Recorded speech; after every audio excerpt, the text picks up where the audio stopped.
जय हिंद दोस्तों आज लास्ट चैप्टर है अधिगम का। ठीक ना। अधिगम आज के बाद खत्म हो जाएगा और इसको लगभग मैंने 7 या 8 वीडियो में मैं बनाया हूं। अधिगम को आप लोग देख लीजिएगा। ये लास्ट वीडियो है। लास्ट है अधिगम का स्थानांतरण, प्रशिक्षण या अधिगम का स्थानांतरण। ये कैसे है देखिए। अधिगम के स्थानांतरण का अर्थ है एक कार्य की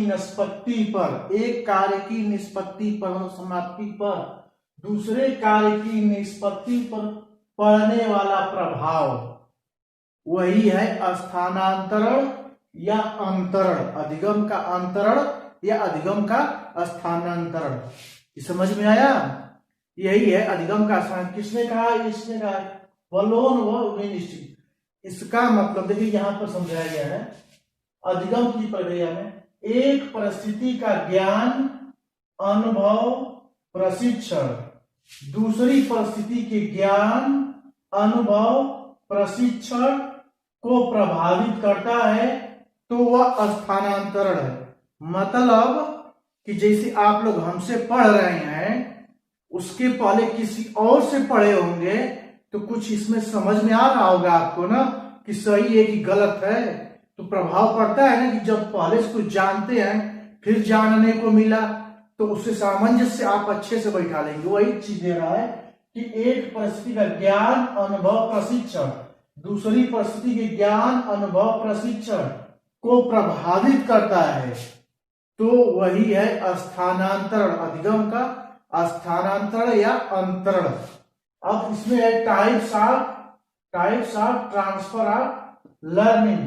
मतलब अधिगम के अधिगम सीखना, अधिगम के स्थानांतरण के प्रकार कि कितने प्रकार हैं स्थानांतरण के।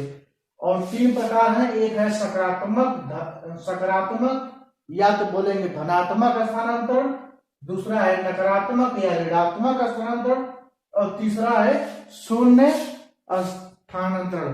तो इसको तो समझा दो ना क्या चीज है यार। देखिए इस सकारात्मक क्या है? सकारात्मक या नकारात्मक अधिगम अंतरण या स्थानांतरण। इसको क्या कहेंगे? एक परिस्थिति का अधिगम। एक परिस्थिति का अधिगम जब देखिए एक परिस्थिति का अधिगम जब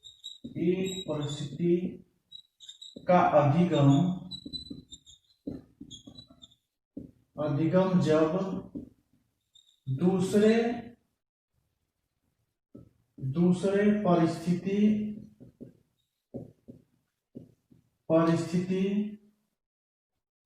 के अधिगम का एक परिस्थिति का अधिगम जब दूसरे परिस्थिति के अधिगम का पूरक बन जाए, मतलब उसको प्रभावित करने वाला बन जाए। एक अधिगम का दूसरे अधिगम का प्रभावित करने वाला बन जाए या उसका सहायक हो जाए। एक परिस्थिति का अधिगम जब दूसरे परिस्थिति के अधिगम का सहायक हो जाए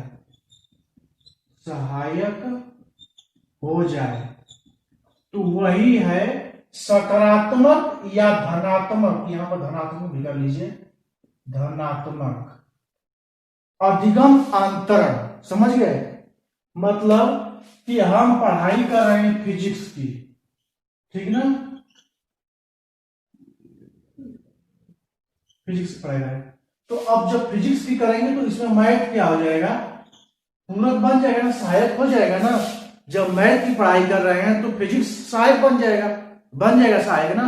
तो वही एक परिस्थिति का ज्ञान, अनुभव, प्रशिक्षण जब दूसरे परिस्थिति के ज्ञान, अनुभव, प्रशिक्षण में सहायक बन जाए तो वही है अधिगम सकारात्मक अधिगम अंतरण या धनात्मक अंतरण। समझिए? दूसरा जो है ऋणात्मक,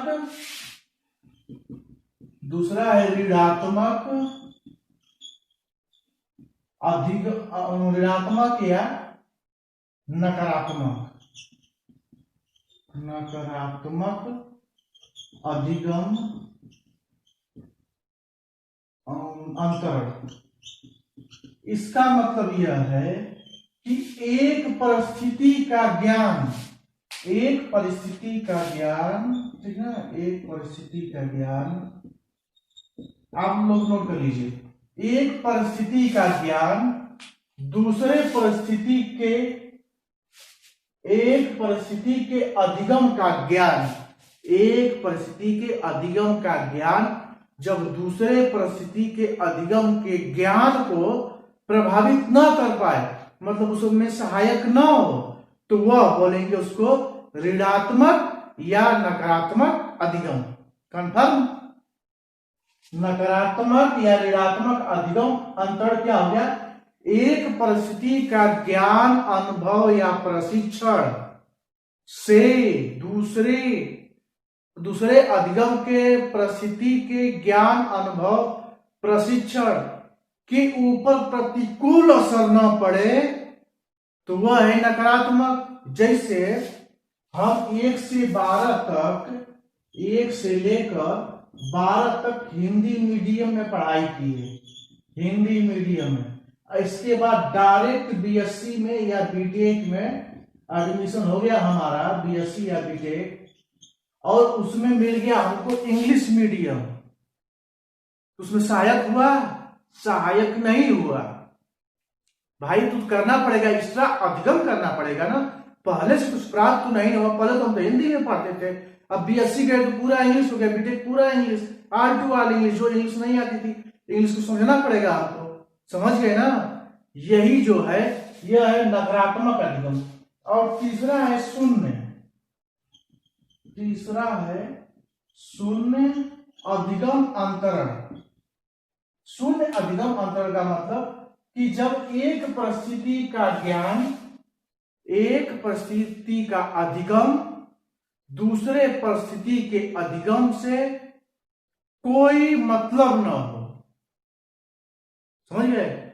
एक परिस्थिति का अधिगम, अधिगम किसको बोलेंगे? वही ना, ज्ञान, अनुभव, प्रशिक्षण के बाद जो मिलता है वो अधिगम है। तो वही एक परिस्थिति का अधिगम दूसरे परिस्थिति के अधिगम को प्रभावित या तो नकारात्मक या तो ऋणात्मक कुछ न कर पाए, मतलब प्रभावित ही न करे एकदम, तो वो जो है शून्य अधिगम अंतरण है।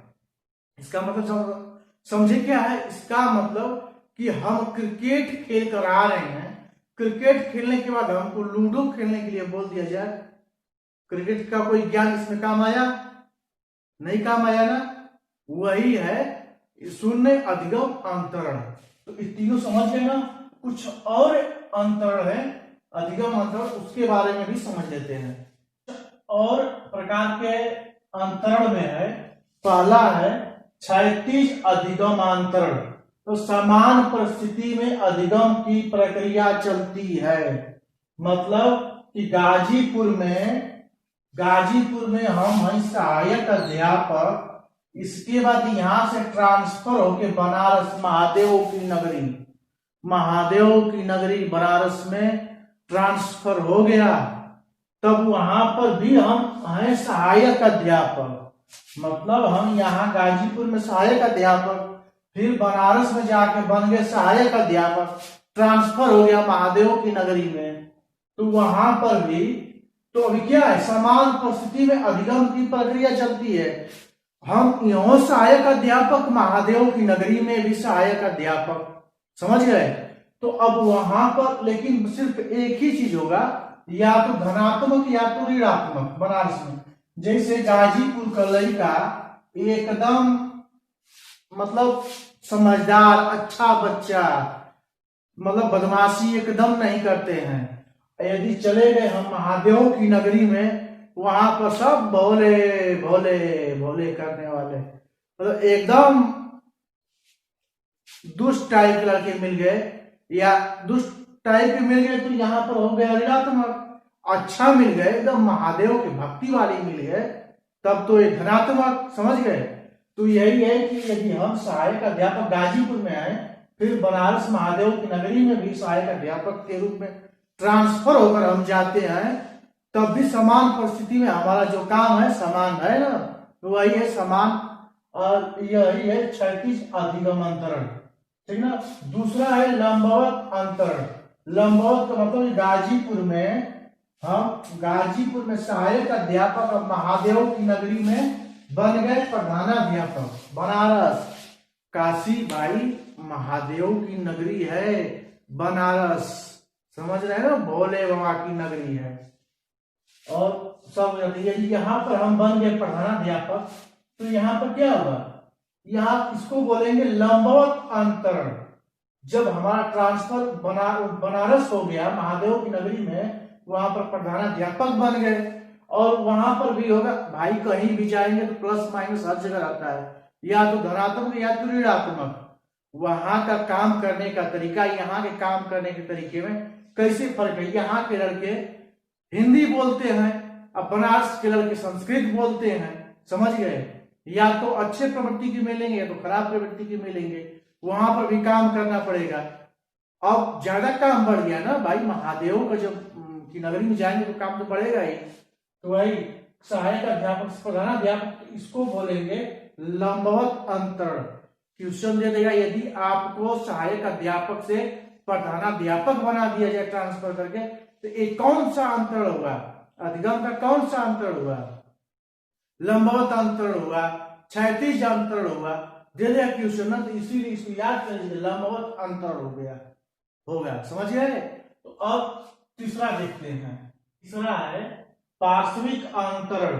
तो जब किसी अंग विशेष से कार्य विशेष का प्रशिक्षण लेते हैं, जब किसी अंग विशेष से कार्य विशेष का प्रशिक्षण लेते हैं, आवश्यकता पड़ने पर उसी अंग से अन्य कार्य करने लगे, तो उसको बोलते हैं पार्श्विक अंतरण। मतलब कि अंग विशेष से विशेष कार्य का प्रशिक्षण ले रहे हैं। मान लीजिए कि दाहिने हाथ से हम लिख रहे हैं हिंदी, ठीक है, वही दे रहा है। जब किसी अंग विशेष से कार्य विशेष का प्रशिक्षण लेते हैं, हिंदी हम इससे लिख रहे हैं, ठीक है ना, हिंदी, तो हम इसी से लिख सकते हैं संस्कृत, लिख सकते हैं ना। तो भैया हम हिंदी ऐसे लिख रहे हैं, क हिंदी हो गया, अब इसको क पर हलंत लगाने लगे तो कार्य विशेष पड़ा ना, उसी अंग से अन्य कार्य करने लगे, तो यह हो गया पार्श्विक अंतरण। एक है द्विपार्श्विक अंतरण। यह द्विपार्श्विक अंतरण है, शरीर के एक भाग से प्राप्त अनुभव का दूसरे भाग से किया जाए। मतलब शरीर के एक भाग से प्राप्त अनुभव दूसरे भाग से किया जाए, तो उसे बोलते हैं द्विपार्श्विक अंतरण। क्या बोलेंगे उसको, द्विपार्श्विक अंतरण। समझ रहे हैं, देख रहे हैं आप ना, देख लीजिए, नोट कर लीजिए। शरीर के किसी एक भाग से प्राप्त अनुभव का दूसरे भाग से किया जाए। मतलब कि हम किसी को खूब फैटिया रहे हैं, हम फाइटे मार रहे हैं एक हाथ से, दाहिने हाथ से, ठीक ना। अब पढ़ाई नहीं कर रहे हो, आपको मैं थप्पड़ में मार रहा हूं, अब मारते मारते मेरा हाथ दुख गया, तो इस अंग से जो दिया है ना, शरीर के एक भाग से प्राप्त अनुभव, इस जब मार रहा था इसी से अनुभव है, दाहिने हाथ से, राइट हैंड से। तो ये हाथ थक गया, तो इस हाथ से भी मैं फैटियाने लगा आपको, तो उसी को बोलते हैं द्विपार्श्विक अनुभव। भाई इसका अनुभव यह काम किया ना, चाहिए जब अथवा थक जाएगा हमारा, आप नहीं पढ़ोगे मारते तो ये अथवा काम करेगा ना, तो वही चीज है, शरीर के एक भाग से प्राप्त अनुभव का दूसरे भाग से किया जाए, वो है द्विपार्श्विक अंतरण। इस तरह अधिगम का क्लास आज 7 या 8 लेक्चर में पूरा अधिगम खत्म हो गया है। अब नेक्स्ट लेकर आएंगे चैप्टर, तब तक हमारे चैनल को भैया सब्सक्राइब करो, लाइक करो और शेयर करो ज्यादा से ज्यादा, ठीक ना, कि मेरा हौसला बढ़ते रहे और मैं रोज वीडियो लेकर आऊं और आप लोगों को यूपी टेट टॉप करवा दूं, समझ गए ना। तो इसलिए आप लोगों का बहुत बहुत धन्यवाद। जय हिंद, वंदे मातरम।